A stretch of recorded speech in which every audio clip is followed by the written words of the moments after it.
Bienvenidos, mi nombre es Angie Caterine Maecha Villarraga y a continuación hablaré sobre el sector público colombiano, estructura, funciones y desafíos para el desarrollo nacional. El sector público en Colombia está conformado por todas las entidades del Estado que administran los recursos nacionales y garantizan el cumplimiento de las políticas gubernamentales. Esta se estructura en tres ramas principales: la rama ejecutiva, que incluye la Presidencia de la República, los ministerios como el de Hacienda y Crédito Público y departamentos administrativos como el Departamento Nacional de Planeación, encargados de ejecutar las políticas económicas y sociales del país. La rama legislativa, compuesta por el Congreso de la República, Senado y Cámara de Representantes, que aprueban leyes, reformas tributarias y el presupuesto general de la Nación. Y la rama judicial, que administra justicia a través de instituciones como la Corte Constitucional y la Fiscalía General.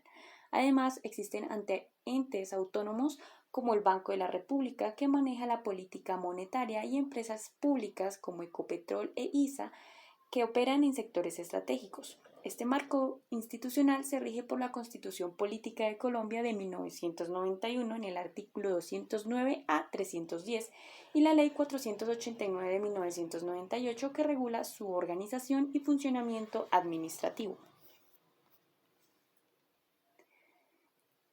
Colombia adopta un sistema de economía mixta donde coexisten las iniciativas privadas y la intervención estatal, buscando equilibrar el libre mercado con la regulación gubernamental para evitar desigualdades extremas.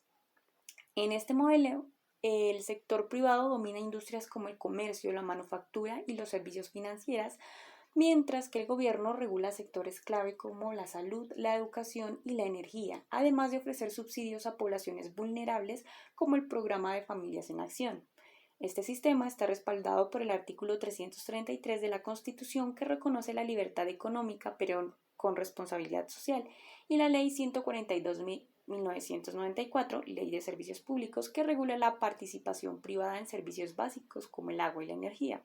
Un ejemplo claro de este equilibrio son las regalías petroleras administradas por el Estado bajo la Ley 2056 de 2020, pero cuya explotación involucra tanto a empresas públicas como Ecopetrol como a multinacionales privadas. El Estado cumple 4 funciones económicas fundamentales en Colombia. Primero, la asignación de recursos, donde invierten en bienes públicos como carreteras, hospitales y universidades, priorizando proyectos a través del Plan Nacional de Desarrollo para reducir desigualdades regionales. Segundo, la redistribución del ingreso mediante impuestos progresivos como el gravamen a las rentas más altas y subsidios directos como el ingreso solidario. Tercero, la estabilización macroeconómica, donde el Banco de la República controla la inflación ajustando tasas de interés, mientras el gobierno implementa políticas fiscales anticíclicas como el programa de apoyo al empleo formal durante la pandemia. Y el cuarto, la regulación de mercados, donde superintendencias como la Superintendencia de Industria y Comercio evitan monopolios y protegen los derechos del consumidor. Estas funciones son vitales para mantener un crecimiento equilibrado y garantizar derechos sociales básicos. Esas son las funciones económicas clave del Estado colombiano. Ahora hablaremos sobre los pilares de la política económica en Colombia.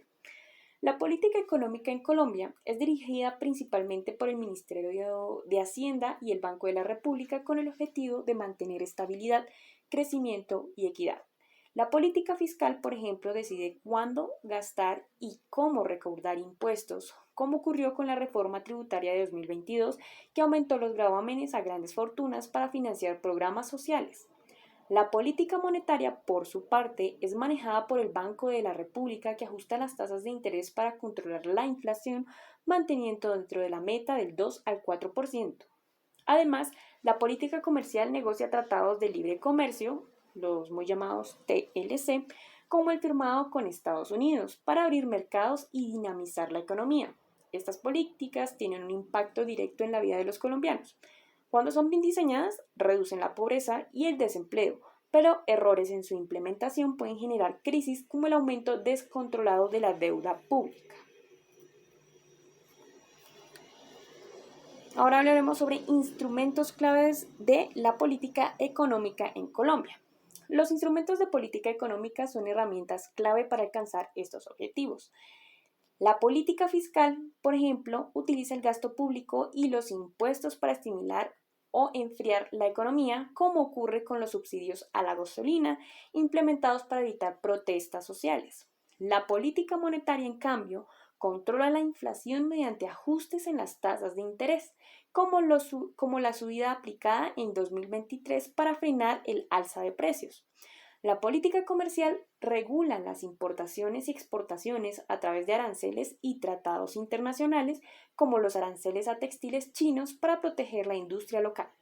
Finalmente, la política cambiaria interviene en el mercado de divisas para estabilizar el peso colombiano mediante la venta de dólares por parte del Banco de la República. Cada uno de estos instrumentos busca mantener un equilibrio entre crecimiento económico y bienestar social. El sector público colombiano opera en 3 niveles según su estructura y pues los desafíos del sector público en Colombia. Opera en el nivel nacional, departamental y municipal. A nivel nacional, ministerios como el de Salud y superintendencias como la Supersalud diseñan y ejecutan políticas sectoriales, mientras empresas públicas como ETB proveen servicios esenciales. Las gobernaciones, como la de Antioquia, ejecutan políticas regionales y las alcaldías, como la de Bogotá, gestionan servicios locales, desde transporte hasta agua potable. Sin embargo, este sistema enfrenta desafíos significativos como la corrupción, que según Transparencia Internacional le cuesta al país cerca de 20 billones de pesos anuales, y la centralización, donde Bogotá concentra el 30% del presupuesto nacional, dejando a regiones enteras en el abandono. Estos problemas limitan la eficiencia del Estado y su capacidad para responder a las necesidades de la población.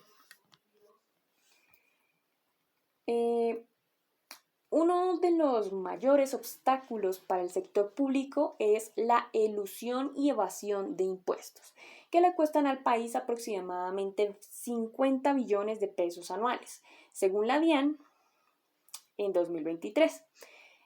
Métodos como el uso de paraísos fiscales, donde empresas declaran ganancias en el exterior para evitar pagar impuestos locales, o la subfacturación, donde comerciantes reportan menos ingresos de los reales. Son prácticas muy comunes. Además, requisitos legales como las extensiones tributarias a zonas francas permiten que grandes corporaciones reduzcan su carga fiscal. Estas prácticas tienen consecuencias graves: menos recursos para educación y salud y una mayor presión impositiva sobre la clase media. Para combatirlas, la Ley 2155 de 2021 fortaleció a la DIAN, dotándola de herramientas para perseguir a los evasores y cerrar vacíos legales.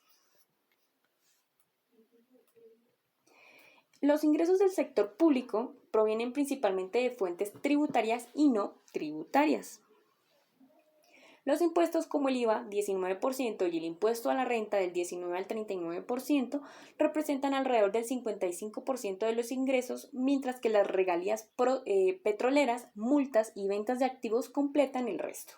Sin embargo, Colombia recauda solo el 15% del Producto Interno Bruto en impuestos, una cifra baja comparada con el promedio latinoamericano del 23%, lo que limita la capacidad de inversión del Estado.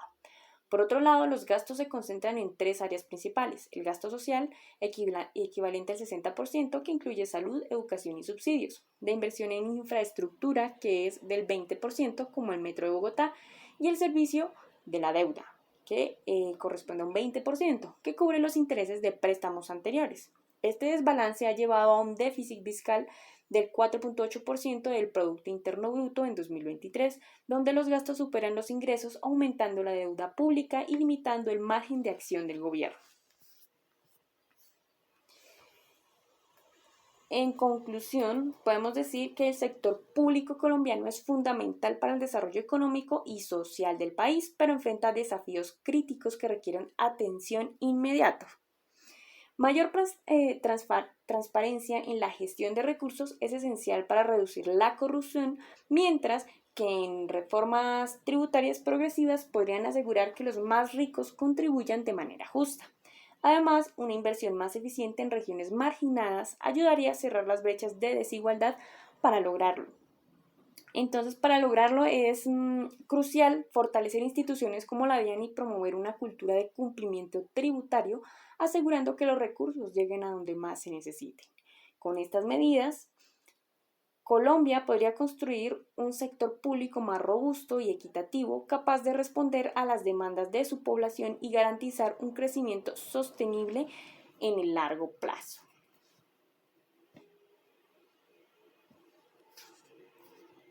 Finalmente presento la bibliografía en la que me basé para realizar el presente